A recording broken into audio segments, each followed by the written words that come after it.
When I first stepped into that old house in the middle of the capital city, I felt something I couldn't quite explain. It wasn't fear, not exactly. It was more like walking into a room where someone had just left a moment earlier, the air still holding a trace of their presence.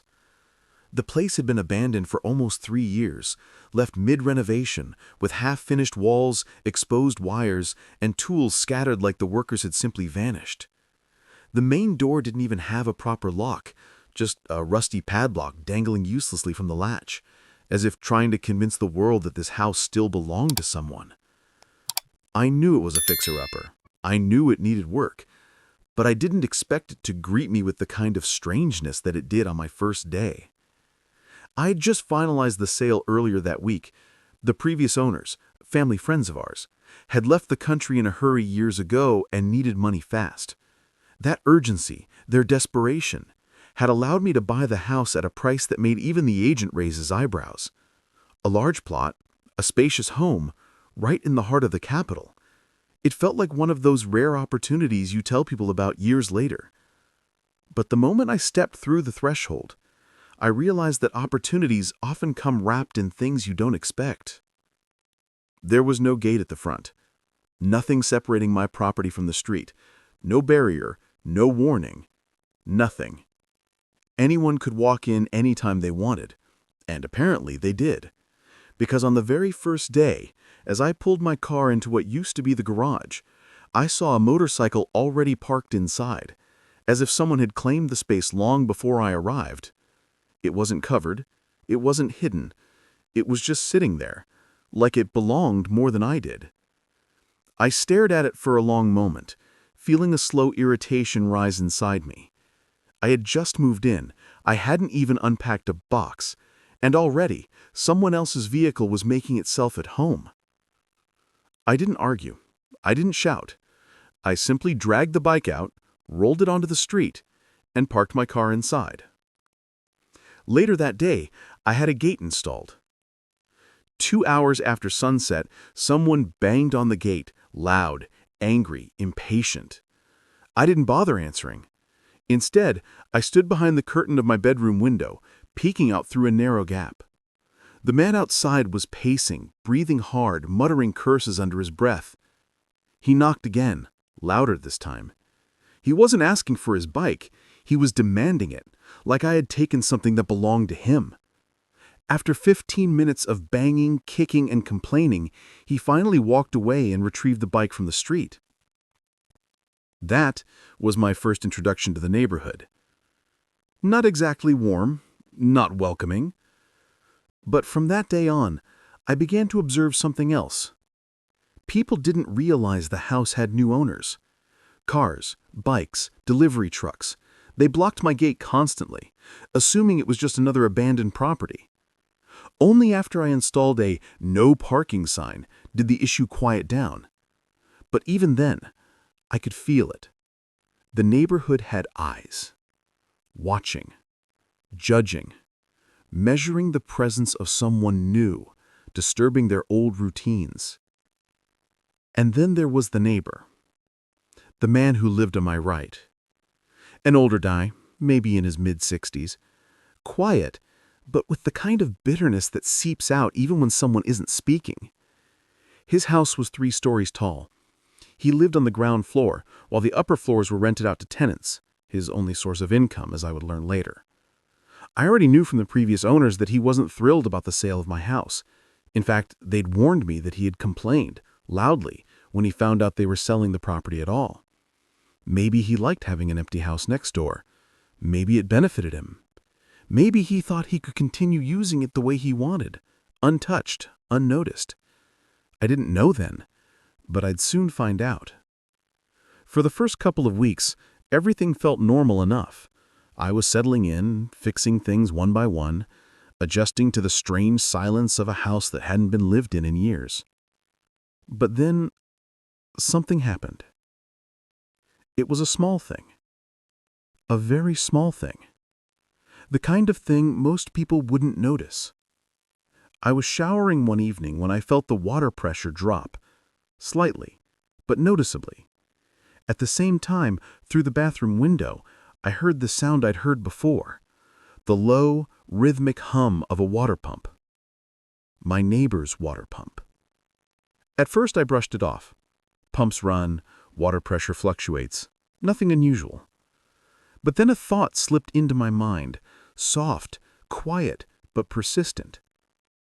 Why does my pressure drop when his pump runs? Coincidence, maybe? But I didn't like coincidences. Not in a place where strangers parked in my garage and neighbors resented my presence. I waited, listened. The pump eventually turned off, and out of curiosity, I opened another tap. The pressure was back, completely normal. A chill moved through me, slow and unsettling. Because suddenly, the abandoned bills, the unexplained high water usage, the oddity of the neighborhood, the resentment of the old man, it all started fitting together. Something was wrong. Very wrong. And I was just beginning to uncover it, one drop of water at a time. The moment I realized the pressure returned the second his pump went off, something in me shifted. It wasn't panic, and it wasn't anger either. It was more like the quiet click of a puzzle piece falling into place, a confirmation of something I had sensed but couldn't name. The house had been empty for years, the bills strangely high for a place no one lived in, and now, a sudden drop in water pressure tied directly to my neighbor's pump? It didn't take a detective to see where this path was leading. But still, I wanted to be sure.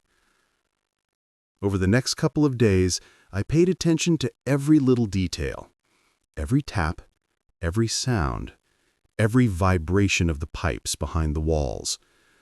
And each time the old neighbor's pump switched on, my water pressure dipped. Not enough to cut off the flow entirely, but enough to tell me someone else was drinking from a well that wasn't theirs. And that someone was right next door. I tested it again and again. Turn on a tap, pressure is perfect. Pump goes on, pressure falls. Pump goes off, pressure returns. The pattern was so precise it almost felt intentional, like he knew exactly what he was doing. Then I began noticing something else. When I checked the old water bills left behind by the previous owners, the numbers didn't make sense. They shouldn't have been that high. Even if there had been leaks, even if the water tank had cracks, those amounts were too large to be explained by simple neglect. A ghost house doesn't rack up a living household's water bill. Someone somewhere was using water meant for this property. And all signs pointed to that old man next door. The more I thought about it, the more the picture sharpened. The house had no gate for 3 years, no lock except a hanging padlock.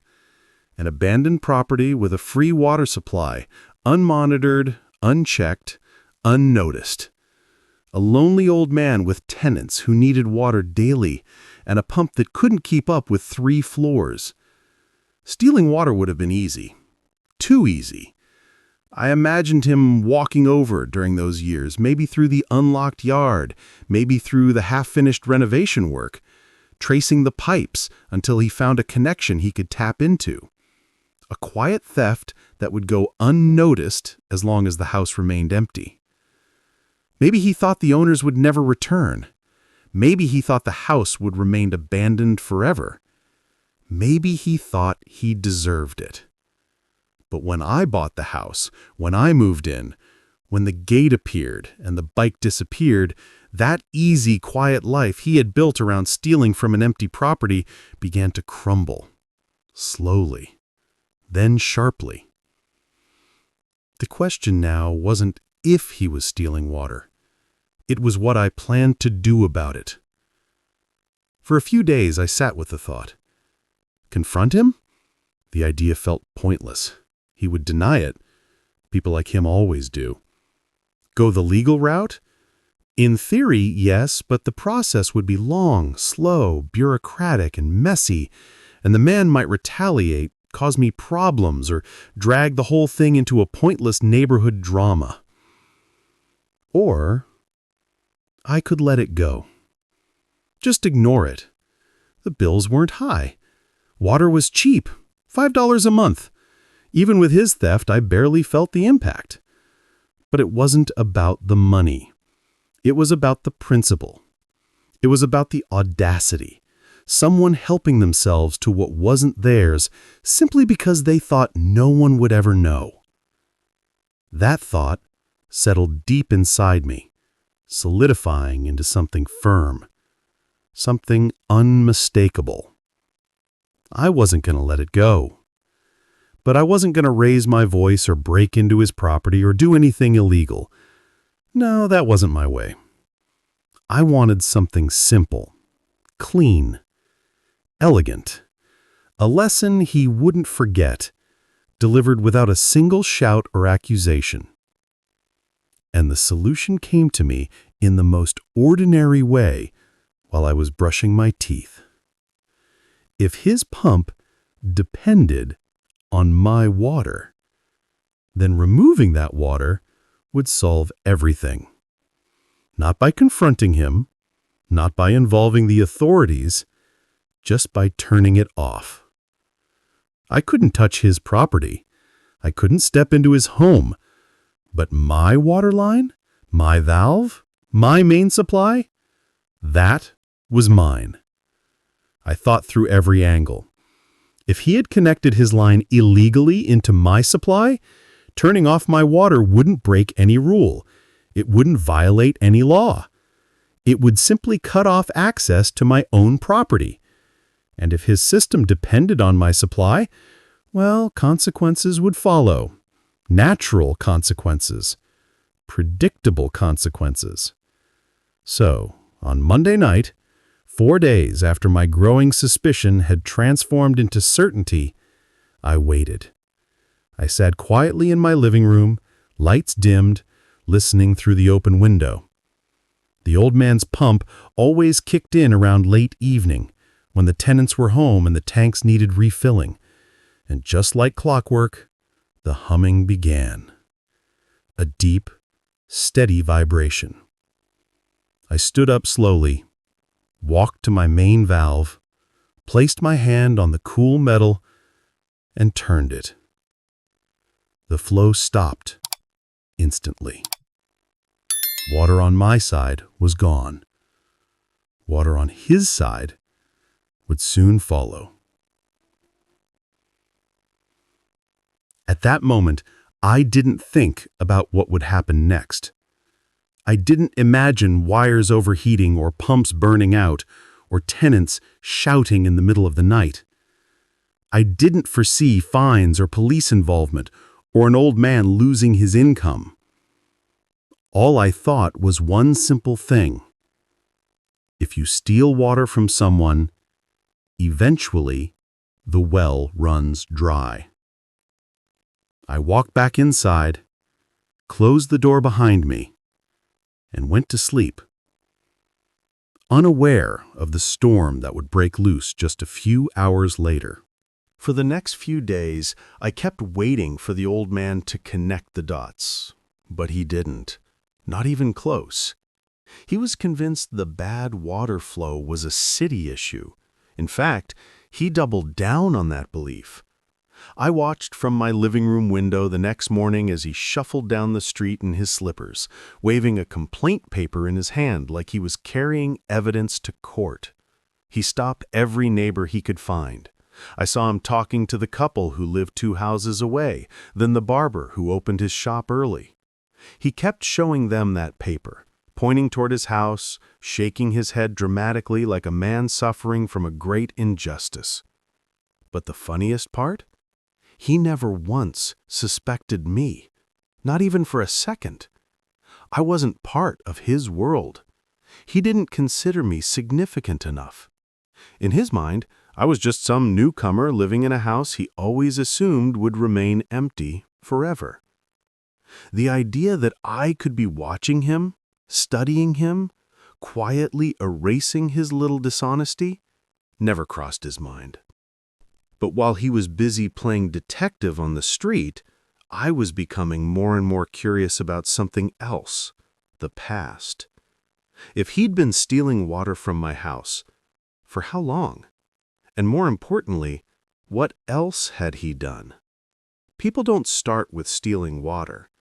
That kind of behavior, quiet, sneaky, parasitic, it usually grows from something deeper, a pattern, a habit. So I began talking to neighbors myself, subtly, casually, never directly asking about him, just letting conversations drift naturally. And oh, the stories that came out. Apparently, the old man had a reputation, not a criminal one, but a known nuisance sort of thing. A man who'd take whatever he could as long as nobody confronted him. He was the neighborhood expert in borrowing tools he never returned, tapping into other people's satellite boxes, trimming trees from other people's yards, and then dumping the branches into empty lots so he wouldn't have to pay disposal fees. A lifetime of little thefts, little cheats, nothing big enough to prosecute, but enough that people avoided him. And somehow, that made my revenge feel more justified. This wasn't a one-time mistake. This was a man who'd spent years thinking he could help himself to anything he wanted, including water flowing under a house that didn't belong to him. But there was something else, something that changed everything. One neighbor, an elderly woman with a habit of watering her plants before sunrise, told me something that made my blood stop for a moment. She said, "You know, I don't think he ever believed the house would be sold again. He used your water freely because he thought nobody would return. The previous owner lived abroad. The house was empty for 5 years. He considered it abandoned." Abandoned. That word echoed in my head. Abandoned property, free resource, something he could take without consequence. So when I bought the house, to him, I wasn't a new owner. I was an intruder who disrupted his routine, a disruption he now believed was causing his suffering. He wasn't just angry, he was offended. By the third day, he'd had enough. I heard him yelling on the phone, probably with the water company, claiming that something was terribly wrong with the pipes and insisting they send workers immediately. He didn't know the company had already checked his line and found nothing unusual. They simply chalked it up to old internal plumbing issues, something he had to repair himself. The operator hung up on him after repeating the same line 4 times. And then the meltdown began. I watched him walk out to his front yard, kneel beside a bundle of tangled hoses, and try to reconfigure them like some sort of makeshift water engineer. He disconnected one line, added another, taped a joint, hammered something metal, cursed at a valve, and after an hour of sweating under the harsh sun, he stood up, twisted the faucet handle, and nothing. Not a drop. The rage on his face was priceless. He kicked the bucket beside him so hard it rolled halfway across the yard. But then he did something that I was waiting for. Something that made my heart beat just a little bit faster. He marched around to the side of his house, the side that ran parallel to mine, opened a small rusty panel in the wall, and looked at a series of pipes that connected suspiciously close to my property line, the same area where I had found the illegal line. He stared at it, he touched it, he followed it with his eyes, he tugged on one hose like he was checking if someone else had tampered with it. For a moment, I felt a spark of tension. I wondered if he'd finally figure it out, if he'd realize what I had done, if he'd come knocking at my door with accusations. But then his entire body relaxed. His shoulders dropped. He shook his head dramatically and muttered something under his breath. He thought the pipes were failing. Old, rusty, worn out. He believed age, not sabotage, was the reason for his disaster. He never imagined I had simply turned a hidden valve that he had installed himself. But this moment, this crack in his confidence, pushed him into a new phase, a desperate one. And desperate people, oh, they make the most unpredictable decisions. That night, while I stood near my window drinking tea, I saw him pacing in his living room, lights flicking on and off, making frantic calls, opening and closing cupboards, searching for something, a solution, a clue, or maybe someone to blame. He wasn't just confused anymore. He was unraveling. And I knew this was only the beginning of his suffering. By the fourth day, something in the old man had changed. Up until now, he'd acted like the world owed him an explanation. But that morning, he looked different. Tired, unshaven, his shirt mismatched, his slippers half broken, like he'd spent the entire night wrestling with a problem he couldn't solve. And in a way, he had. Around 6:30 a.m., I heard a noise outside, metal scraping pavement. I peeked through the blinds and saw him dragging a long, dented toolbox out of his garage. It looked like it hadn't been opened in years. He dropped it in front of his gate, knelt down, and opened it with the kind of dramatic sigh a man lets out when he knows he's about to do something far beyond his ability. And trust me, this man was not a fixer. He was a taker. There's a big difference. But desperation turns takers into temporary engineers. He pulled out a plumber's wrench the size of his arm, along with pipes, connectors, clamps, rolls of tape, and at least 5 rusty tools that had no business being near water pipes. He spread everything across the grass like a surgeon preparing for a high-risk operation. And the first thing he did was crawl under his sidewall, right next to the place where my water line used to feed his illegal setup. He poked around, twisted things, tapped metal, even shook a section of pipe like he was checking if it was alive. Every few minutes he would crawl back out, wipe his forehead, stare at the pipe like it had personally betrayed him, and then dive back down again. I almost felt bad. Almost. Then something happened that made me realize his frustration was turning into paranoia. A level of paranoia I hadn't expected, but enjoyed every second of. He walked over to the front of my house. He didn't come to the door. He didn't knock. He didn't even stand close enough for me to confront him. Instead, he just stared. Hands on his hips, squinting, studying my walls, my lawn, my driveway, like he was looking for something suspicious, something hidden. He tilted his head, stepped closer, and stopped, turned around, walked back home. He suspected something, but he didn't know what. And that uncertainty was eating him alive. Over the next hour, he started repeating a pattern: crawl under the wall, inspect the pipes, stand up confused, stare at my property, scratch his head, go back down, curse loudly, come back up, and stare again.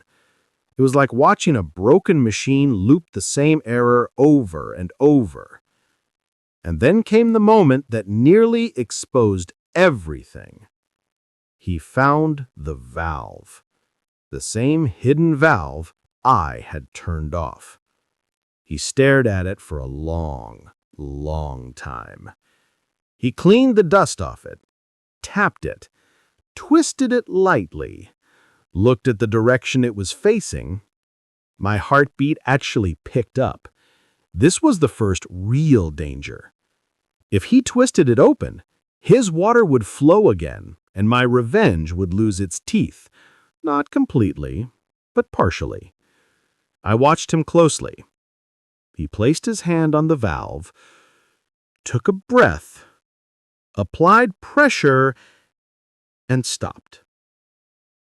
He didn't turn it. He hesitated, stepped back, and said out loud, No, that's not it. This valve never did anything." He believed his own lie. He walked away, and I exhaled slowly. But his confusion was reaching a tipping point, and tipping points lead to mistakes, big ones. Around midday, he decided to escalate. I was sitting on my porch pretending to read when a white utility truck pulled up in front of his gate. 2 men in overalls got out. Private plumbers, not cheap, not government, meaning he was paying out of pocket. I listened as the old man practically begged them to find the problem. The plumbers spent half an hour checking his front line, the main meter, the connection points, and the visible piping. Then came the verdict, loud enough for half the street to hear. "Your internal plumbing is failing. You'll need a major repair." The old man's face drained of color. Major repair means thousands of dollars, possibly breaking walls, floors, maybe even replacing entire lines. He tried negotiating, pleading, arguing, insisting something else must be wrong. But the plumbers were done. They shrugged, packed up, and left. The old man staggered back into his yard, defeated. And then the meltdown began. He grabbed a hose and slammed it on the ground, kicked a bucket, threw his wrench into the air, screamed something about this cursed house and this cursed street, and nothing ever works. And once again, he turned his glare toward my house. But here's the part that struck me most. It wasn't anger anymore. It was fear. He was terrified that the problem was bigger than his knowledge, bigger than his wallet, and completely outside his control. I watched him sit on the curb, elbows on his knees, face buried in his hands. For the first time, he looked small, fragile, like a man whose world was collapsing quietly, drop by drop. He stayed there for 10 minutes, motionless. Then he stood up slowly, walked back into his house, and slammed the door behind him. But I could feel it. Something inside him had snapped. His pride was gone, his confidence shattered, and his desperation was about to push him into darker decisions. Because men like him don't accept defeat. They don't accept inconvenience. And they certainly don't accept being powerless. No, they push back. And when they push back blindly, they create chaos. That night, something in the air felt different. Not dramatic, not loud, just quietly tense, like a string pulled tight enough to snap, but holding on by a single fiber. The old man's meltdown during the day hadn't been the end of his frustration. It was the beginning of something far more erratic. Around 9 p.m., I was locking up the back door when I heard a faint tapping coming from the alley behind my house. Not the kind of tapping you ignore. This was slow, cautious, deliberate, like someone trying not to be caught. I paused, listening. The tapping stopped, then resumed, twice as soft. My dogs perked up immediately, ears forward, bodies still, low growls humming in their throats. I whispered, "Stay," and walked to the window that overlooked the alley. And there he was, the old man, moving along his side wall with a flashlight tucked under his chin, one hand dragging a long metal pipe like a spear. His steps were shaky but purposeful, like a man on a mission he didn't fully understand himself. He wasn't checking for leaks. He wasn't repairing anything. He was hunting for something, or someone, to blame. He pressed a hand against the boundary wall between our houses, closed his eyes, and listened. I watched him concentrate as though the wall would confess its secrets if he waited long enough. Then he started tapping the pipe against different sections of the wall. Tap, tap, tap, listening to the hollow versus solid spots, trying to detect hidden pipes, trying to detect my pipes. At one point, he leaned so close his ear was practically touching the concrete, whispering to himself, "Where is it? Where is it hiding?" He wasn't sane anymore. He wasn't rational. He wasn't even trying to fix the water problem. He was spiraling, and spirals never end quietly.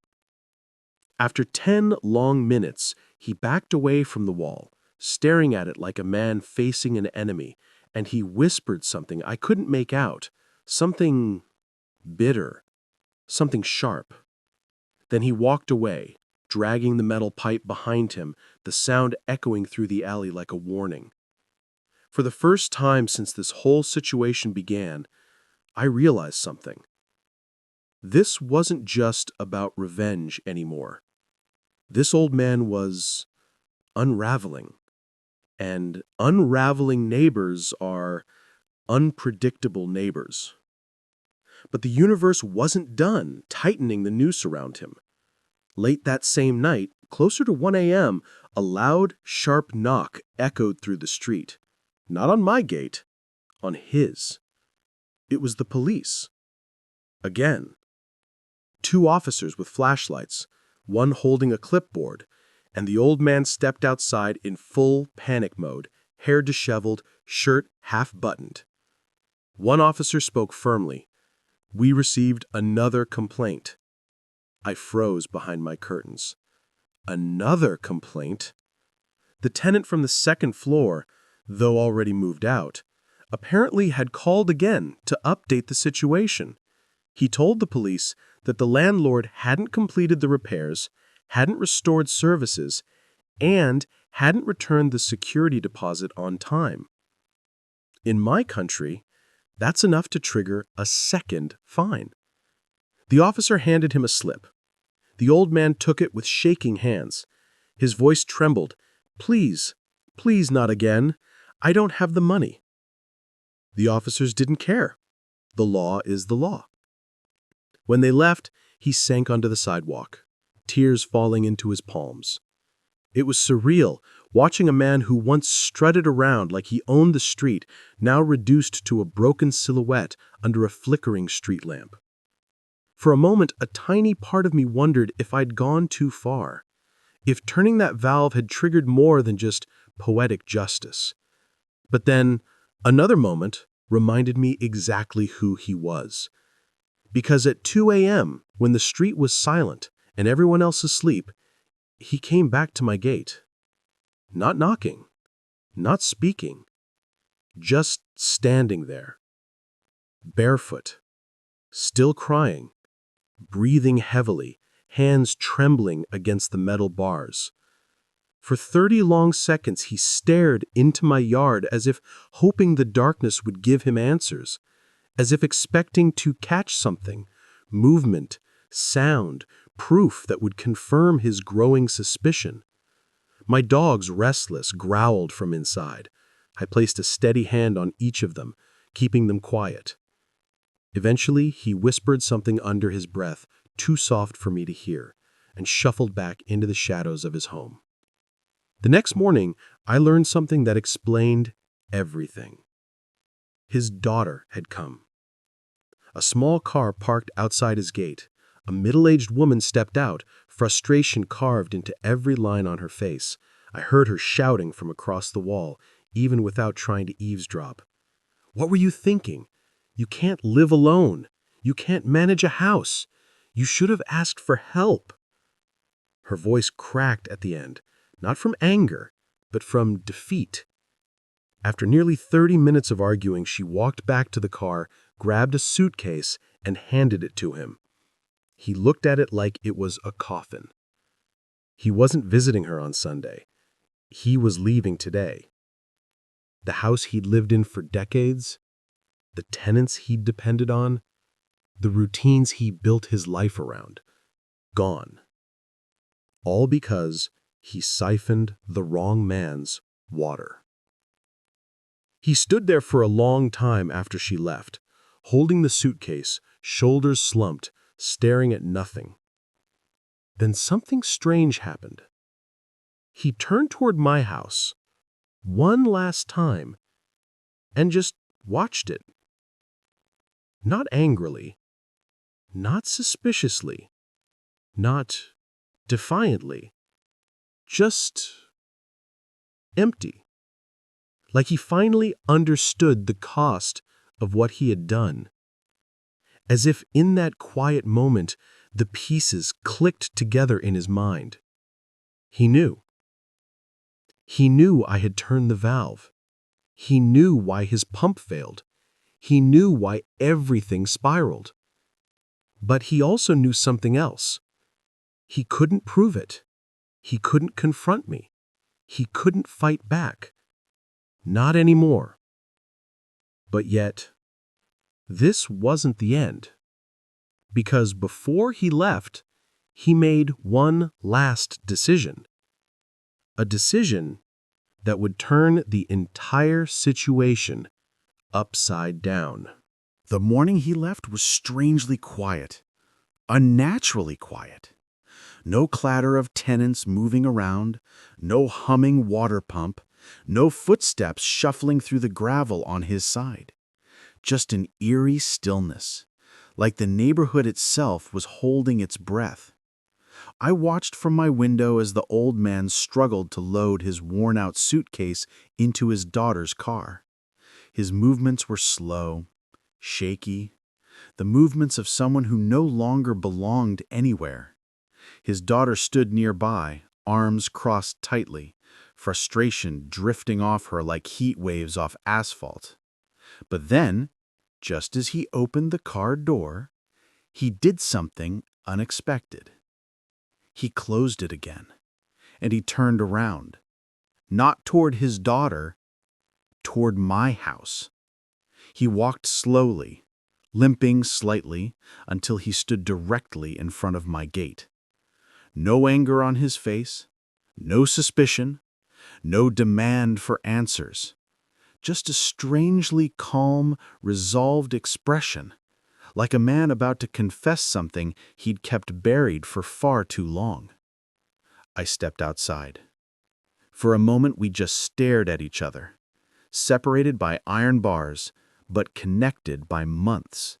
Years, really, of tension, secrets, and unspoken hostility. He finally spoke. His voice was soft, fragile. "Before I leave, I want to say something." I didn't respond. I just waited. He swallowed, then whispered, "I know." 2 words. That's all, but they hit like a brick. He knew. He knew I turned off my water the night the pump burned out. He knew I'd noticed the siphoning. He knew everything. But he wasn't accusing me. He wasn't blaming me. He wasn't even angry. He was accepting it. After a long pause, he said, "I wasn't always like this, you know. When my wife was alive, I kept this house running. I worked hard. I had pride." His voice trembled. "But after she passed, everything fell apart. I didn't have money, didn't have help, didn't have anyone." He looked down, ashamed. "So I took water," he murmured. "At first, Just a little, then more. I didn't think anyone would ever buy that house. I thought I'd get away with it forever. He shook his head slowly. And then you came. A bitter smile ghosted across his face. You didn't shout at me. You didn't threaten me. You didn't fight. You just closed your tap. And somehow, that ruined everything. The way he said, ruined everything, wasn't angry. It was defeated, like a man describing rain that washed away what little shelter he had left. I let him speak. He breathed out shakily. You know, I kept thinking you'd confront me, yell at me, cause a scene. But you didn't, and that made it worse. A hollow laugh escaped him. It made me realize I'd done this to myself. He put a hand over his chest. It shook violently. This house, my tenants, my income, all gone. And maybe I deserve it. But before I leave, I wanted you to hear this. He lifted his face, eyes wet, but steady. I'm sorry. The words hung between us like smoke. Not dramatic, not loud, not rehearsed, just raw, honest. A man's pride finally collapsing under the weight of consequences he never imagined. I didn't say anything for a while. And then, with a calm, steady voice, I replied, I don't want trouble with anyone. I just want boundaries, respect. That's all. He nodded slowly. I understand. Too late, but I understand. His daughter called from the car. Dad, we need to go. He wiped his eyes quickly, embarrassed. One last thing, he said quietly. When they restore power and water to this place, nothing here will work unless someone fixes everything. That won't be me. So whoever moves in next, be patient with them. Then he stepped back, turned around, and walked away, one heavy, uneven step at a time until he reached the car. He paused once more before getting in, looking at his house like a man saying goodbye to a part of himself he wished he could have saved. And then, he was gone. Just like that. The car drove off slowly, then disappeared around the corner. The street fell silent again. Only this time, it was a peaceful silence, not an anxious one. A few days later, police came to check the wiring situation. An electrician arrived shortly after. The house stayed empty. No tenants, no landlord. Just a hollow concrete shell with a burned-out motor and charred wires sitting like a reminder of what greed and desperation eventually lead to. Meanwhile, I called my plumber. He spent 2 days walking through every inch of my property, checking pipes, sealing illegal connections, and removing any line that didn't belong. At the far edge of my boundary wall, hidden behind thick vines and a rusted panel, he found exactly what I suspected. A small, precise, hand-built connector spliced into my underground water line. My plumber shook his head. Whoever did this knew what they were doing. I didn't reply, because I already knew who.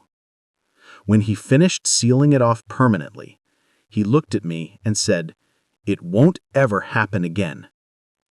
And it didn't. My house became peaceful. My water bill went back to normal. My dogs slept better, and I slept even better than them. I didn't miss the old man. I didn't hate him either. He was simply a lesson. A reminder that sometimes the smallest action, something as simple as turning off a tap, can unravel years of hidden wrongdoing. You don't always win by fighting. Sometimes you win by letting people destroy themselves. And in the quiet comfort of my new home, I realized something else. I hadn't just bought an abandoned house. I had inherited a story, a confrontation, a secret war, and ultimately, a victory, bought not with violence, but with patience. A victory that began the moment I noticed the water pressure drop, and ended with a single, gentle click of a valve.